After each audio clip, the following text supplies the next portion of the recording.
Merci d'écouter la Radio nationale du Mali. Il est 13 heures. Dans un instant, le journal.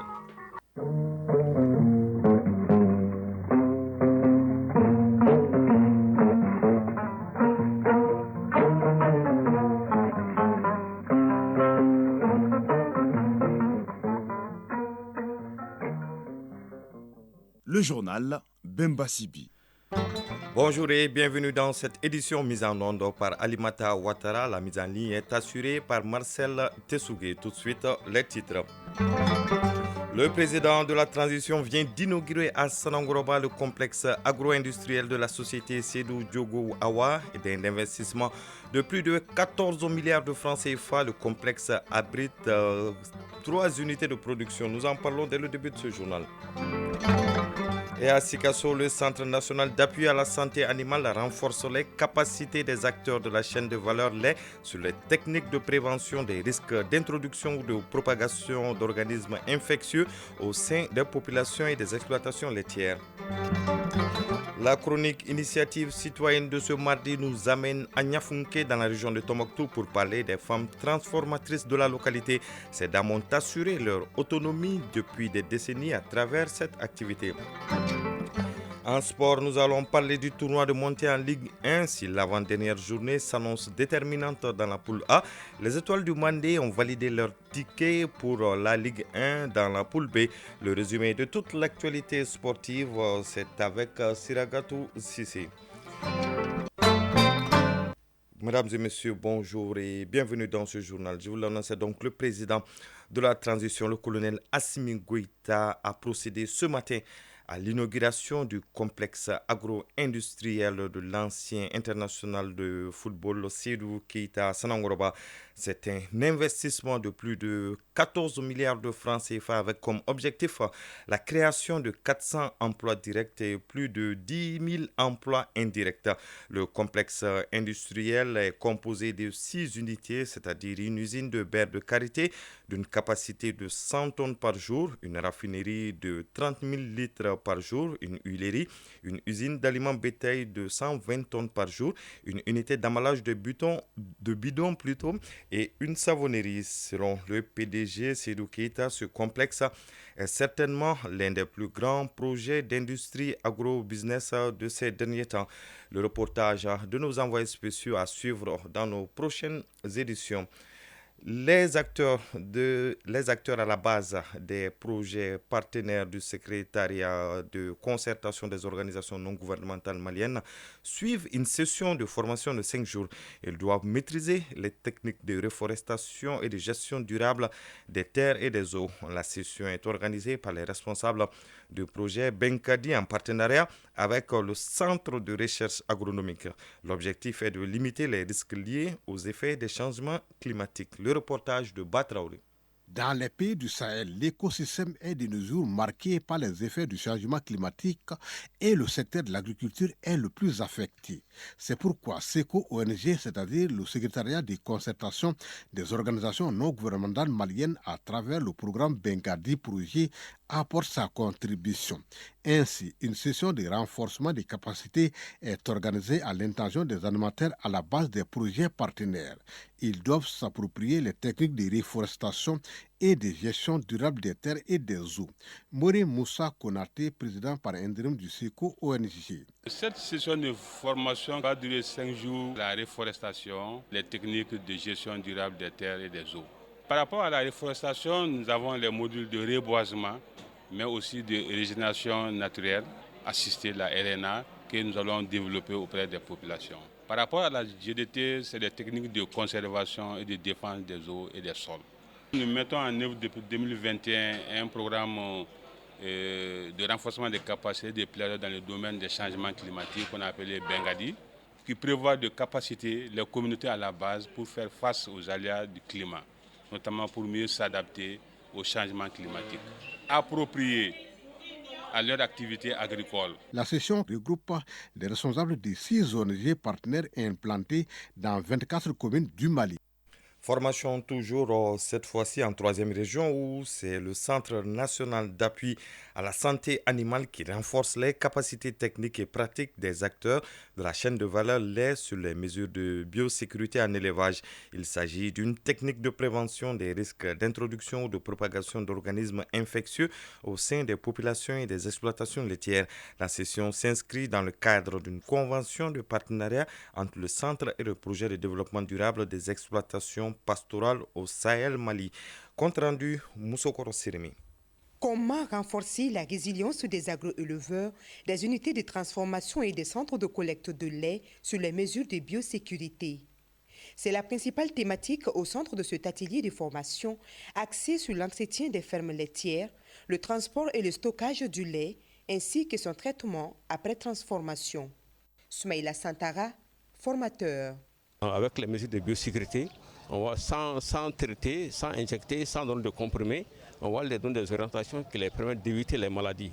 Et si les maladies viennent aussi, comment se comporter pour éviter à ce que la maladie se propage dans leurs entreprises. Et comment bien conserver et comment transformer dans les bonnes conditions d'hygiène pour que l'éleveur ait sa part et le consommateur aussi ait sa part.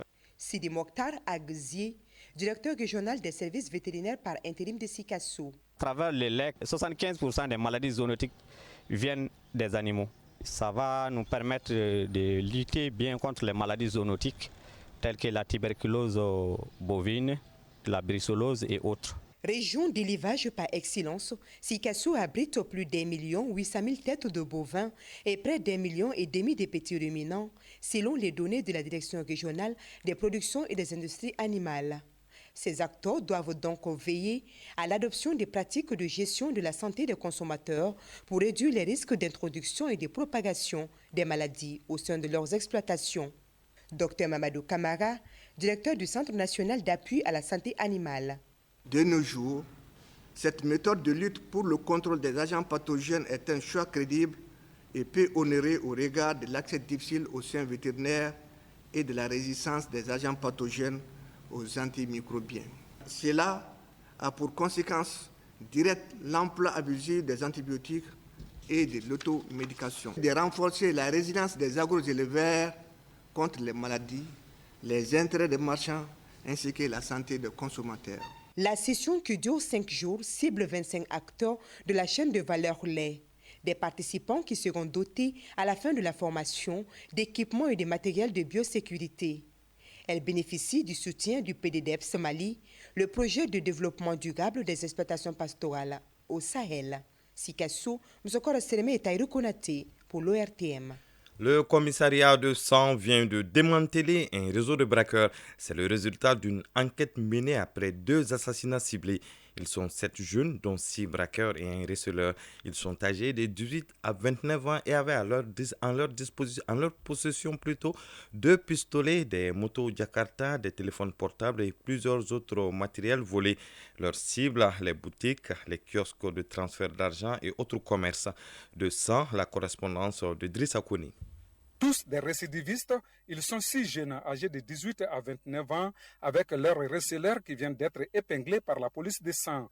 Outre les fortes sommes soutirées à leurs victimes, les 6 présumés malfrats qui ont coupé le sommet des paisibles citoyens avaient en leur possession 2 pistolets avec des munitions, 5 motos Jakarta toutes neuves, 16 téléphones portables, un couteau, une cagoule, des habits et des sacs à main.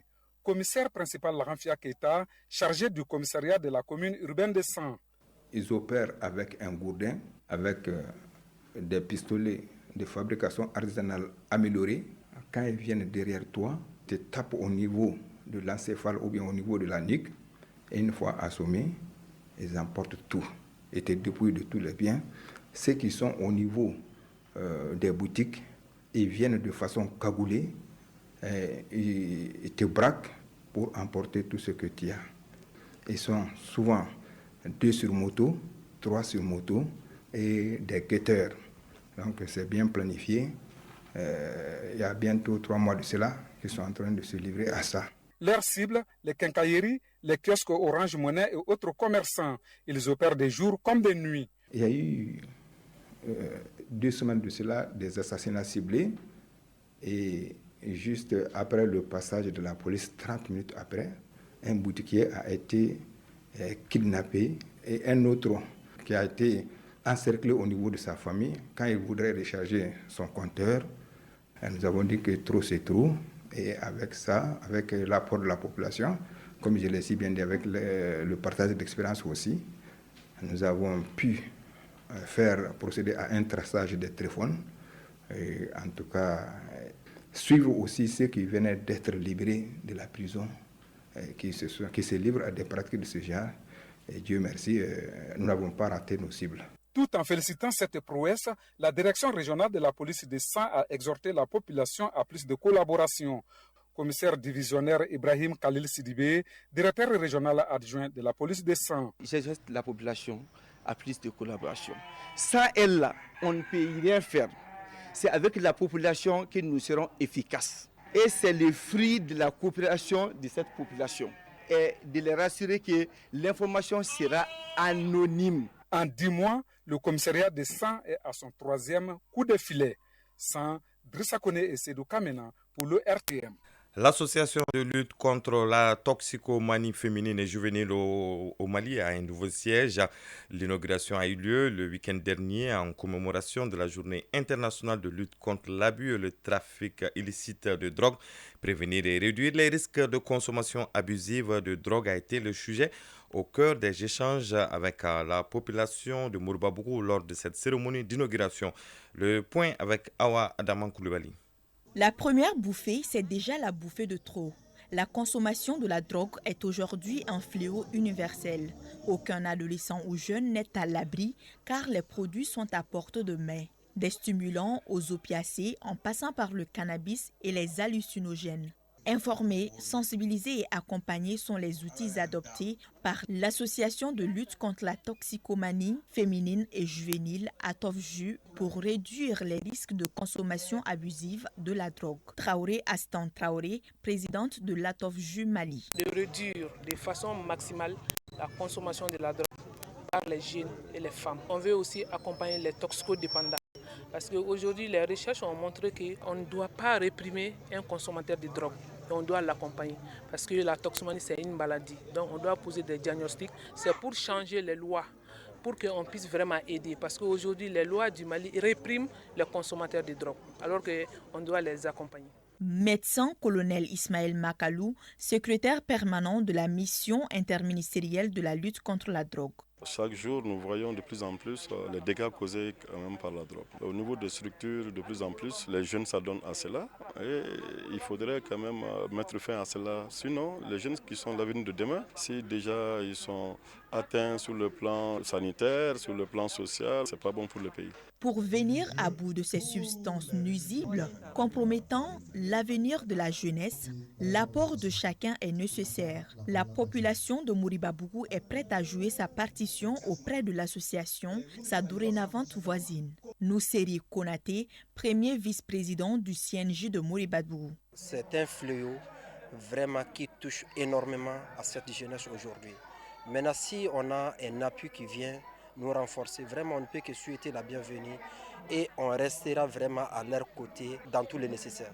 Maïga Yorobo Sitandjara, présidente de la coordination des femmes de Mouribabougou. En tant que mère, vraiment, c'est notre lutte qu'elle est en train de faire, donc on va l'aider corps et âme pour qu'elle puisse réaliser ce que nous tous nous voulons. Mais le combat reste rude pour garantir aux jeunes un corps sain pour un développement sain.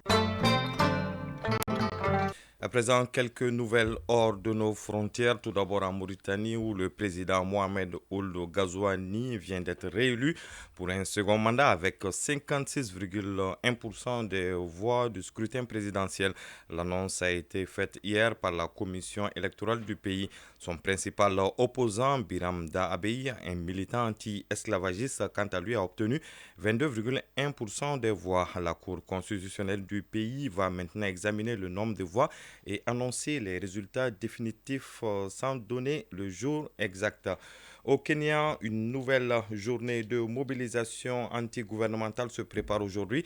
Cette mobilisation contre le projet de budget du gouvernement instaurant de nouvelles taxes s'est rapidement transformée en un mouvement national de défiance contre le gouvernement du président William Ruto. Depuis la première manifestation le 18 juin, 39 personnes sont mortes selon l'agence kenyane de protection des droits humains, mais le président, quant à lui, a parlé dimanche dernier de 19 morts lors d'une interview de 2 heures à la télévision. Guerre Israël-Hamas. Des dizaines de prisonniers palestiniens, dont le directeur de l'hôpital Al-Shifa, le docteur Abou Salmiya, ont été libérés hier après 7 mois de détention par l'armée israélienne.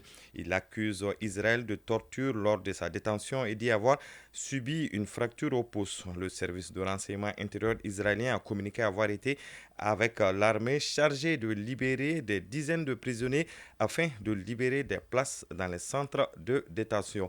Et aux États-Unis, les juges de la Cour suprême ont renvoyé à une juridiction inférieure le fait de savoir si l'ex-président Donald Trump bénéficiait d'une immunité pour les faits reprochés après l'élection de 2020.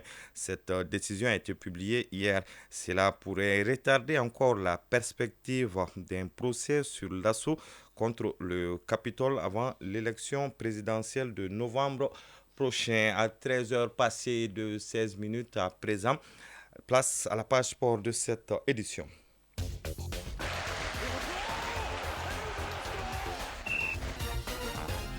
L'actualité des sports, comme tous les mardis, c'est avec Siragatou Sissé. Bonjour Siragatou. Bonjour Bemba Sibi. Nous commençons avec le tournoi de montée en Ligue 1. La 4e et avant-dernière journée s'annonce déterminante dans la poule A.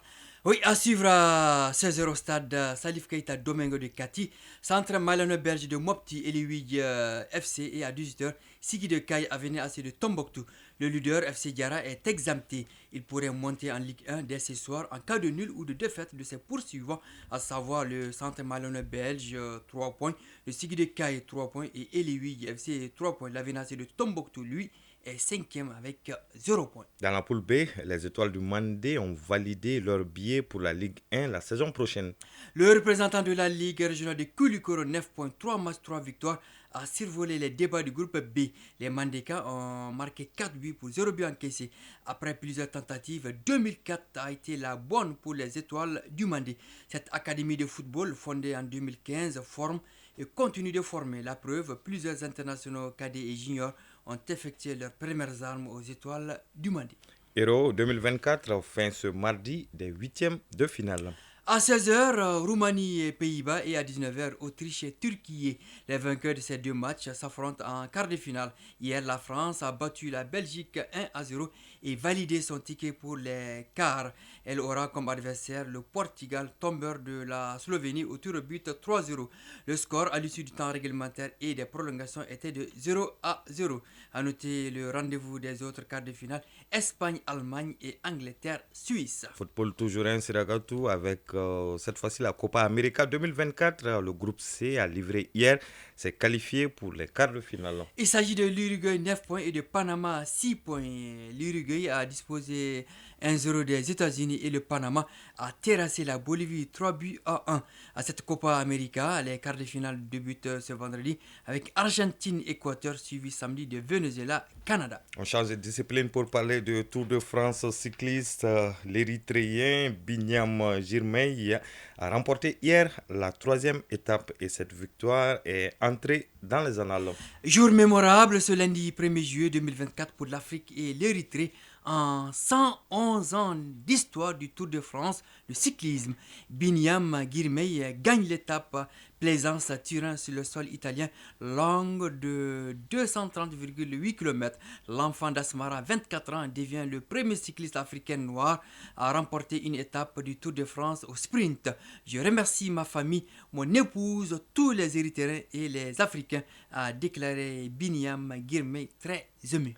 Félicitations donc à Binyam Girmay et merci à vous Siragatou Sissé pour toutes ces informations sportives. À présent, la page chronique Initiative citoyenne de ce mardi. Initiative citoyenne. Le développement à nous-mêmes. La chronique initiative citoyenne de ce mardi nous amène à Niafunke, dans la région de Tombouctou. Dans le viseur d'Ousmane Dao, les femmes transformatrices de la localité.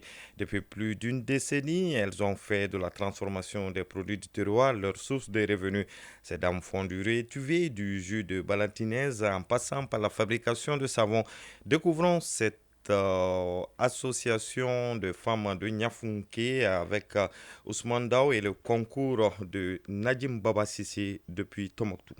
C'est en 2007 que certaines femmes, soucieuses de leur autonomisation, décident de se donner la main. Partie de Niafunke avec la fabrication de savon, l'association a diversifié ses activités en les élargissant à la transformation des produits locaux afin de leur apporter une plus-value. Traoré Al-Ousna Traoré, présidente des femmes transformatrices de Niafunke. Nous sommes dans une zone risicole. Donc notre production principale, c'est du riz étivé et du riz brisé. Ce riz brisé, on l'accompagne avec des produits maraîchers parce que nous avons des jardins maraîchers. Avec la fréquentation de multiples foires, nous sommes en train de faire du coco râpé, le pain de chêne en bonbon, le poudre de gingembre, on a le sirop de tamarin, sirop de balanites égyptiaca, du mil écrasé accompagné de clous de girofle, tanin, le caramel, l'arachide grillé et d'autres petits condiments tels que cumin, anis. Il y a le savon aussi à la base de Balanite égyptiaca. Balanite égyptiaca, c'est le nom scientifique de Zegene, le dattier du désert. Avec la multiplicité de leurs activités, ces femmes rencontrent des problèmes qui sont souvent liés à la conservation, à l'écoulement, au financement, entre autres. Les ressources humaines, souvent, sont insuffisants à garantir le centre. Il y a moins d'écoulement de nos produits par rapport à l'activité maintenant. Il y a certaines conditions qui nous manquent. On n'attend pas un partenaire pour ça. Dans l'activité même, on essaie de satisfaire ses besoins. Les difficultés ne finissent pas.